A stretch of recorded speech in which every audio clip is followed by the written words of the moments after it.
আমরা এই অধ্যায়ে আলোচনা করব প্রোফাইল আপডেট নিয়ে। আপনাকে যে কাজটা রেগুলারলি করতে হবে। তো দেখুন, আপনি যখন ওডেক্সে জয়েন করে করবেন, তখন আপনার সব কিছুই কম থাকবে। আপনার এক্সপেরিয়েন্স, আপনার স্কিল, আপনার জানার পরিধি সব কিছু আপনার কম থাকবে। এবং যত আপনি কাজ করবেন, সবগুলো আপনার ধীরে ধীরে ইমপ্রুভ হবে। আপনার জানার পরিধি বাড়বে, আপনার স্কিল বাড়বে, আপনার এক্সপেরিয়েন্স বাড়বে, আপনি নতুন নতুন কাজ শিখবেন। তো এগুলো বাড়া মানে কি? এগুলো বাড়া মানে হচ্ছে আপনার মানে ভ্যালু আপগ্রেড হওয়া, আপনার ভ্যালু বাড়া। মানে আপনি ভালো স্যালারি পাওয়ার জন্য প্রিপেয়ার হওয়া। তো এই যে আপনি প্রোফাইল যখন তৈরি করবেন, তখন আপনার ইনফরমেশনগুলো একরকম থাকবে। বাট আপনাকে এটা নিয়মিত চেঞ্জ করতে হবে। আপনার প্রোফাইলটাকে নিয়মিত আপ টু ডেট করতে হবে। কেন? তো যাতে বায়ার বুঝতে পারে যে আপনার ইমপ্রুভমেন্ট হচ্ছে, অথবা আপনি কি কাজ করার যোগ্য। সাপোজ আপনি একটা কাজ করলেন, আপনি আরএসএস সাবমিশনের একটা কাজ ভালোভাবে করলেন এবং করে জমা দিলেন। তাহলে আপনি আরএসএস সাবমিশনের কাজটা যে আপনি করতে পারেন, সেটা আপনি স্কিলে অ্যাড করলেন এবং সেটা কিছু পোর্টফোলিও আপনি অ্যাড করলেন। মানে প্রত্যেকটা কাজ শেষ করার পরে আপনি অবশ্যই সেই কাজটার একটা পোর্টফোলিও আপনার মানে পোর্টফোলিওতে অ্যাড করবেন, মানে স্যাম্পলটা অ্যাড করবেন। এরপর হচ্ছে এই কাজটা করে আপনার কি অভিজ্ঞতা হলো, কি এক্সপেরিয়েন্স হলো, সেটা আপনি আপনার অবজেক্টিভে লিখবেন। মানে অবজেক্টিভে আপনার কি পারেন না পারেন সেটা আপনি লিখবেন। তারপরে আরও যেখানে যেখানে আপনি প্রয়োজন মনে করেন, সেখানে সেখানে আপনি লিখবেন। তারপর আপনি যখন নতুন টেস্টে পাস করবেন, সেই টেস্টে অ্যাড করবেন। তো এইগুলো অনুযায়ী সব কিছু চেঞ্জ হবে। যেমন আপনার কভার লেটার লেখার ধরনটা চেঞ্জ হবে, আপনার অবজেক্টিভ চেঞ্জ হবে, এবং আপনার টাইটেল সব কিছুই চেঞ্জ করতে হবে। ওকে? তো এই চেঞ্জ করাটা খুবই জরুরি। আর এই চেঞ্জ যত বেশি করবেন, তত আপনার রেট বাড়বে। পার রেট আপনি বাড়াতে পারবেন। তো আশা করি আপনি বুঝেছেন যে প্রোফাইল আপডেট কি। তো প্রোফাইল আপডেট কেন করতে হবে সেটাও আশা করি বুঝেছেন। যে আমাদের যোগ্যতা সম্পর্কে বায়ারকে একটা ক্লিয়ার কনসেপ্ট দেওয়ার জন্য, যে আমাদের ইমপ্রুভমেন্ট সম্পর্কে, যে আমি কী ধরনের কাজ করার জন্য এখন প্রস্তুত। ওকে? তারপর হচ্ছে কি কি আপডেট করতে হবে। আপনাকে যে জিনিসগুলো নিয়মিত আপডেট করতে হবে, মানে আমাদের কন্ট্রাক্টর প্রোফাইল, আইমস আমাদের আই মিন প্রফেশনাল প্রোফাইল, ওই প্রফেশনাল প্রোফাইলের যতগুলো অপশন আছে, সবগুলো অপশনে আপনাকে নিয়মিত আপ টু ডেট করতে হবে। যেমন title, objective, portfolio, test, rate, আপনার ফটো, আপনার এডুকেশন, সব কিছু। তো দেখুন আমরা কীভাবে কাজটা করব, কীভাবে আপনি আপনার প্রোফাইলটা আপগ্রেড করবেন, আমি সেটা দেখাচ্ছি।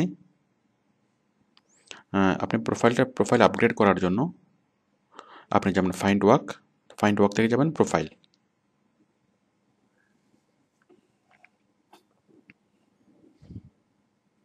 এখান থেকে দেখুন এই যে পোর্ট্রেট, আপনার ছবিটা, এই যে চেঞ্জ পোর্ট্রেট, ছবিটা চেঞ্জ করবেন, আপনার রেট চেঞ্জ করবেন, পার্সোনাল ইমেল চেঞ্জ করবেন। সবগুলো অপশনের পাশে একটা একটা করে চেঞ্জ অপশন দেওয়া আছে, দেখুন চেঞ্জ।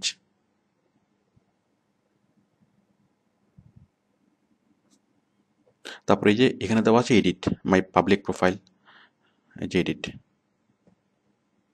এই যে আপনার ইয়ার অফ এক্সপিরিয়েন্সটা আপনি আস্তে আস্তে বাড়াবেন। এই সব কিছু আপনি বাড়াবেন। অবজেক্টিভটা আপনি মানে নতুন নতুন করে লিখবেন অবজেক্টিভটা। মানে যে যে কাজগুলো করবেন এবং সেই কাজের ফলে আপনার যে এক্সপিরিয়েন্স গ্যাদার হবে, সেই কাজটা আপনি অনেক ভালোভাবে করতে পারবেন। আপনি সেই ধরনের কাজটা করেছেন, সেটা আপনি অবজেক্টিভে অ্যাড করবেন। তারপর হচ্ছে ক্যাটাগরিজ, এখানেও এডিটে ক্লিক করে আপনি এগুলো মানে চেঞ্জ করবেন। সাপোজ আপনি কপিরাইটিং, ডাটা এন্ট্রি এবং এসইওর কাজ পারেন, আপনি নতুন আরেকটা কাজ শিখেছেন। সাপোজ আপনি এসএমএম এর কাজ শিখেছেন। আচ্ছা, এসএমএম তো আছেই। সাপোজ আপনি টেকনিক্যাল রাইটিংয়ের কাজ শিখেছেন, অথবা আপনি ওয়েব ডিজাইন শিখেছেন, ওয়েব ডিজাইন। তাহলে আপনি এটা সিলেক্ট করে সেভ। তো এইভাবে নতুন কোনো কাজ শেখার পর আপনি আপ টু ডেট করতে পারবেন।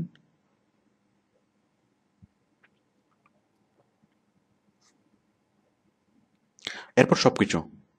তবে মোস্ট ইম্পর্ট্যান্ট হচ্ছে, প্রত্যেকটা কাজ শেষ করার পর আপনি যেটা করবেন, আপনার পোর্টফোলিওতে সেই কাজের স্যাম্পলগুলো অবশ্যই অবশ্যই অ্যাড করবেন। কারণ এটি হচ্ছে আপনার স্ট্রেংথ।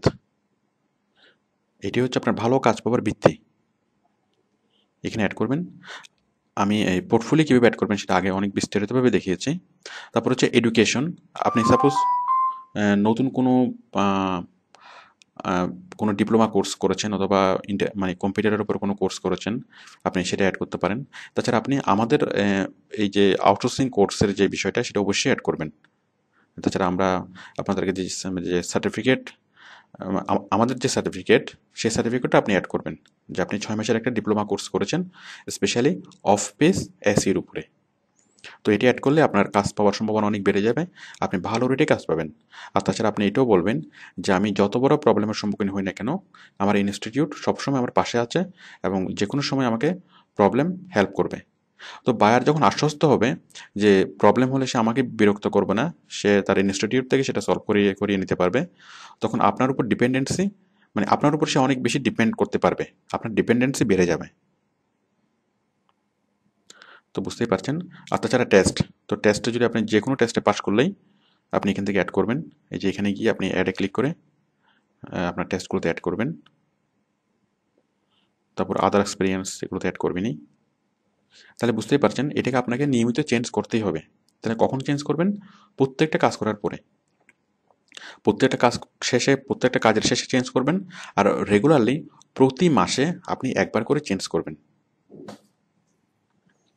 তো আশা করি আপনি আপনার ওডেক্স প্রোফাইল নিয়মিত আপডেট করতে পারবেন। ওকে, থ্যাংক ইউ।